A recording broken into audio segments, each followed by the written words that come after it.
Good morning ಎಲ್ಲರಿಗೂ. ಹೇಗಿದ್ದೀರಿ ಎಲ್ಲ? ನಾನು ಚೆನ್ನಾಗಿದ್ದೇನೆ. ಇವತ್ತು ನಾನು ಮಧ್ಯಾಹ್ನದ ಊಟಕ್ಕೆ ರೆಡಿ ಮಾಡ್ತಾ ಇದ್ದೇನೆ. ಒಂದು ಐಟಮ್ ಬಂದು ಟೊಮೆಟೊ ಸಾರು, ಇನ್ನೊಂದು ಹಾಗಲಕಾಯಿ ಪಲ್ಯ. ನೋಡು ಅದನ್ನು ಹೇಗೆ ಮಾಡೋದು ಅಂತ. ಎರಡು ಕೂಡ ಒಂದೇ ವಿಡಿಯೋದಲ್ಲಿ ಹಾಕ್ತೇನೆ, ಕೊನೆವರೆಗೆ ನೋಡಿ. ಇಲ್ಲಿ ನೋಡಿ, ಇದು ತೊಗರಿಬೇಳೆ ನಾನೊಂದು 1.5 ಗ್ಲಾಸಿನಷ್ಟು ತಗೊಂಡಿದ್ದೇನೆ. ಇಲ್ಲಿ ಅದನ್ನು ಚೆನ್ನಾಗಿ ತೊಳೆದು ನೀರಲ್ಲಿ ನೆನೆ ಹಾಕಿದ್ದೇನೆ. ಒಂದು ಗಂಟೆ ಹೊತ್ತು ನೆನೆದರೆ ಚೆನ್ನಾಗಿ ಬೇಗ ಬೇಯ್ತದೆ. ಹಾಗಾಗಿ ಮತ್ತು ಇಲ್ಲಿ 4 ಟೊಮೆಟೊ ತಗೊಂಡಿದ್ದೇನೆ, ಸಣ್ಣದಾಗಿ ಹೆಚ್ಚಿಟ್ಕೊಂಡಿದ್ದೇನೆ. ನೋಡಿ, ಈಗ ತೊಗರಿಬೇಳೆ ನೆನೆ ಹಾಕಲಿಕ್ಕೆ ಹಾಕಿ 1 ಗಂಟೆ ಹೊತ್ತಾಯಿತು ನೋಡಿ. ಸ್ವಲ್ಪ ದೊಡ್ಡದಾಗಿದೆ ಇದು. ಆಮೇಲೆ ಇದನ್ನು ಇಲ್ಲೊಂದು ಕುಕ್ಕರಿಗೆ ಟೊಮೆಟೊ ಹಾಕಿಟ್ಟಿದ್ದೇನೆ. ಇದಕ್ಕೆ ಈ ತೊಗರಿಬೇಳೆಯನ್ನು ಹಾಕುವ. ಇದು ಒಳ್ಳೆ ನೀರೇ ಹಾಕಿದ್ದಾಗ, ನೀರು ಸಮೇತ ಹಾಕ್ತಾ ಇದ್ದೇನೆ.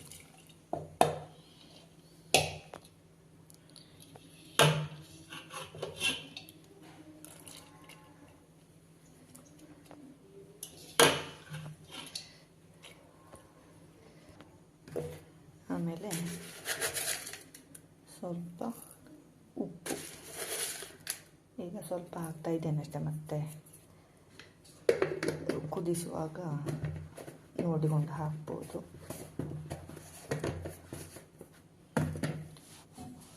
ಸ್ವಲ್ಪ ನೀರು ಹಾಕ್ತಾ ಇದ್ದೇನೆ. ಇಷ್ಟು ನೀರು ಹಾಕಿ ಮುಚ್ಚಳ ಮುಚ್ಚಿ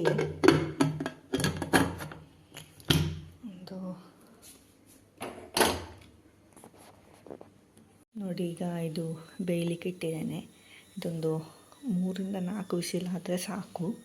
ತೊಗರಿಬೇಳೆ ಚೆನ್ನಾಗಿ ನೆಂದಿದೆ ಅಲ್ಲ, ಹಾಗಾಗಿ ನೀವು ಹಾಗೆ ಡೈರೆಕ್ಟ್ ಅಂದರೆ ತೊಗರಿಬೇಳೆ ನೆನೆ ಹಾಕದೆ ಕೂಡ ಮಾಡ್ಬೋದು. ಹಾಗೊಂದು 6-7 ವಿಸಿಲ್ ಬೇಕಾಗ್ತದೆ. ಒಂದು ಬೇಯಬೇಕಲ್ಲ, ಚೆನ್ನಾಗಿ ಬೆಂದರೆ ರುಚಿಯಾಗಿರ್ತದೆ. ಈಗ ಅದು ವಿಸಿಲಾಗುವಷ್ಟು ಹೊತ್ತಿಗೆ ಇಲ್ಲಿ ಒಂದು ಮಿಕ್ಸಿ ಜಾರಿಗೆ ಒಂದೂವರೆ ಕಪ್ಪು ಕಾಯಿ ತುರಿ ಇರ್ಬೋದು ಇದರಲ್ಲಿ. ಅದನ್ನು ಹಾಕಿಕೊಂಡಿದ್ದೇನೆ. ಅದಕ್ಕೆ ನೀವು ಖಾರ ನೋಡಿಕೊಂಡು ಬೇಕಾದರೆ ಹಾಕ್ಬೋದು. ಸಾರಿನ ಹುಡಿ ಇದು. ನಾನಿಲ್ಲಿ ಒಂದು 2 ಚಮಚದಷ್ಟು ಹಾಕ್ತಾ ಇದ್ದೇನೆ, ಸಾಕಾಗ್ಬೋದು. ಇದನ್ನು ಹಾಕಿ ನೀರು ಹಾಕಿ ಚೆನ್ನಾಗಿ ಕಡ್ದಿಟ್ಕೊಳ್ಬೇಕು. ಇದೀಗ ಕಡ್ದು ರೆಡಿಯಾಗಿದೆ. ಇನ್ನದು ಪ್ರೆಷರ್ ಹೋಗಬೇಕು, ಆವಾಗ ನಾವು ಪಲ್ಯಕ್ಕೆ ರೆಡಿ ಮಾಡಿಕೊಳ್ಳುವ. ನೋಡಿ, ಇಲ್ಲಿ ಹಾಗಲಕಾಯಿ ಪಲ್ಯ ಮಾಡಲಿಕ್ಕೆ ಒಂದು ಬಾಣಲಿಟ್ಟಿದ್ದೇನೆ. ಇದಕ್ಕೆ ಸ್ವಲ್ಪ ಒಂದು 2-3 ಚಮಚದಷ್ಟು ತೆಂಗಿನೆಣ್ಣೆ ನಾವು ಉಪಯೋಗ ಮಾಡೋದು. ತೆಂಗಿನೆಣ್ಣೆ ಹಾಕಿಕೊಂಡಿದ್ದೇನೆ. ಅದು ಬಿಸಿಯಾಗಲಿ. ಬಿಸಿಯಾದ ನಂತರ ಉದ್ದಿನಬೇಳೆ ಸ್ವಲ್ಪ,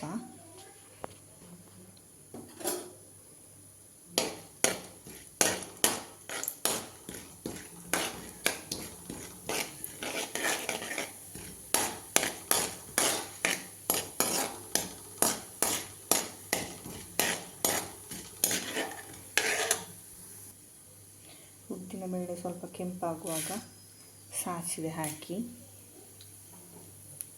ಕರಿಬೇವು,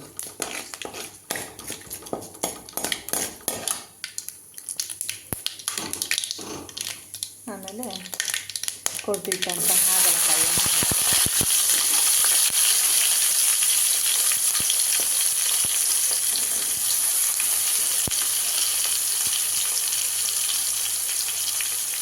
ಇಲ್ಲಿ ನಾನು 2 ಹಾಗಲಕಾಯಿ ತಗೊಂಡಿದ್ದೇನೆ. 2 ಸ್ವಲ್ಪ ದೊಡ್ಡದೇ ಇತ್ತು.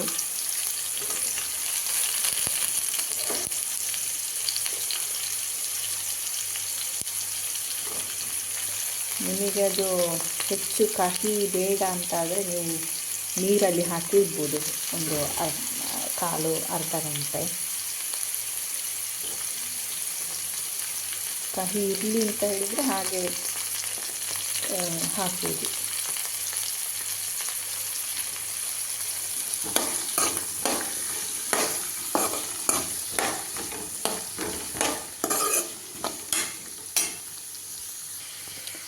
ಆಮೇಲೆ ಇದಕ್ಕೆ ಹುಣಸೆ ಹಣ್ಣಿನ ರಸ ಹಾಕ್ತಾ ಇದ್ದೇನೆ.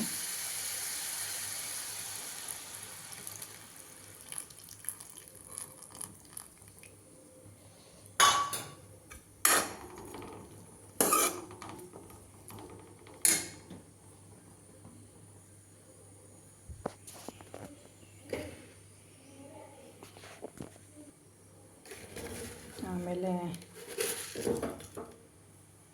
ಸ್ವಲ್ಪ ಉಪ್ಪು,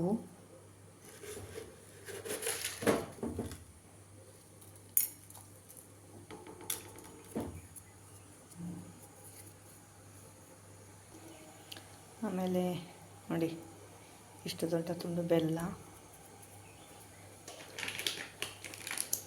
ಸ್ವಲ್ಪ ಖಾರ ಬೇಕಾದರೆ ಜಾಸ್ತಿ ಹಾಕೋದು, ನಾನು ಸ್ವಲ್ಪ ಹಾಕ್ತಾಯಿದ್ದೀನಿ ಅಷ್ಟೇ. ಮೆಣಸಿನ ಹುಡಿ,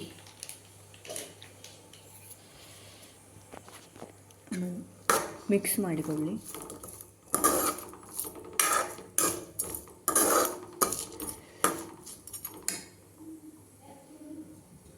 ಆಮೇಲೆ ನೀರು, ಬೇಯಲಿಕ್ಕೆ ಎಷ್ಟು ಬೇಕೋ ಅಷ್ಟು ನೀರು, ಅಷ್ಟು ಸಾಕೀಗ.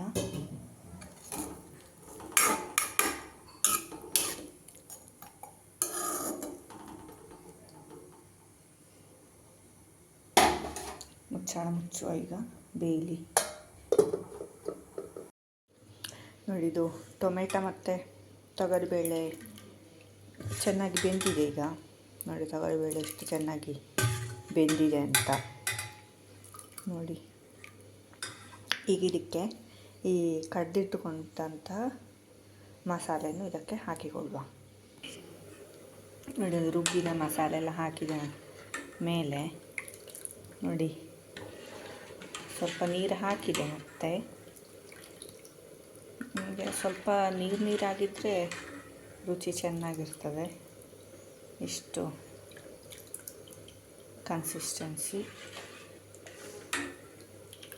ಇದು ಚೆನ್ನಾಗಿ ಕುದೀಲಿ. ಉಪ್ಪೆಲ್ಲ ನೋಡಿಕೊಳ್ಳಿ. ನೋಡಿ ಚೆನ್ನಾಗಿ ಕುದೀತಾ ಉಂಟು. ಈಗ ಇಷ್ಟಾದರೆ ಸಾಕು. ಹಾಗೆ ಇದಕ್ಕೊಂದು ಒಗ್ಗರಣೆ ಹಾಕುವ. ಒಗ್ಗರಣೆಗೆ ಮಾಮೂಲಿ ಒಗ್ಗರಣೆ, ಸ್ವಲ್ಪ ಎಣ್ಣೆ ಹಾಕಿದ್ದೇನೆ. ಆಮೇಲೆ ಒಂದು 2ರಿಂದ 3 ತುಂಡು ಒಣಮೆಣಸು,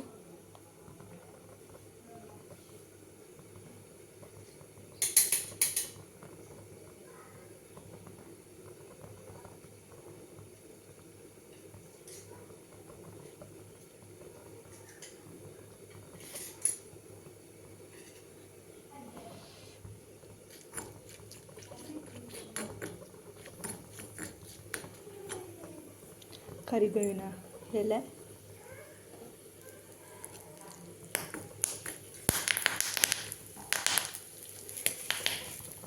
ಸ್ವಲ್ಪ ಸಾಸಿವೆ,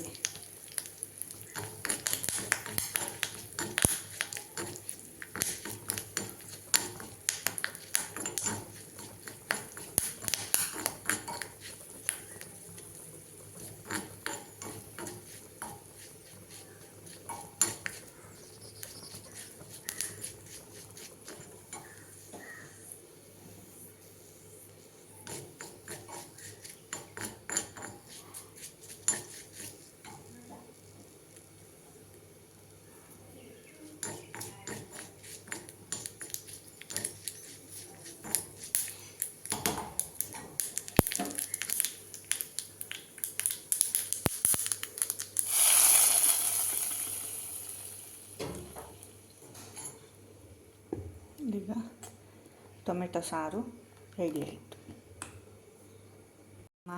ಪಲ್ಯ ಮಾಡಲಿಕ್ಕೆ ಇಲ್ಲಿ ಹಾಗಲಕಾಯಿ ಬೆಂದಿದೆ. ಇದಕ್ಕೆ ಸ್ವಲ್ಪ ಕಾಯಿ ತುರಿ ಹಾಕುವ. ಸ್ವಲ್ಪ ನೀರಿದ್ದದ್ದು ಆರಲಿ, ಆಗ ಕಾಯಿ ತುರಿ ಕೂಡ ಸ್ವಲ್ಪ ಬಿಸಿ ಆಗ್ತದೆ.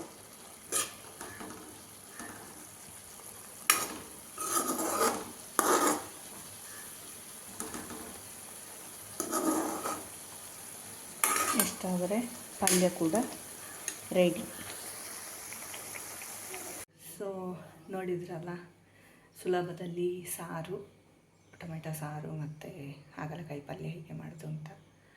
ನಾನು ಒಂದು 5ರಿಂದ 6 ಜನರ ಅಳತೆಗೆ ಮಾಡಿದ್ದು ಟೊಮೆಟೊ ಸಾರು.